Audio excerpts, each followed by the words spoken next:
મહારાષ્ટ્રના નાસિક જિલ્લામાં સ્થિત એક એવો પર્વત જ્યાં ગૌતમ ઋષિએ પોતાની પત્ની અહિલ્યા સાથે 12 વર્ષ સુધી ભગવાન શિવની તપસ્યા કરી હતી.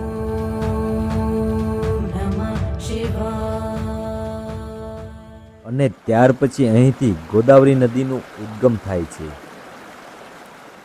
જેને ગૌતમ ગંગાના નામથી પણ ઓળખવામાં આવે છે.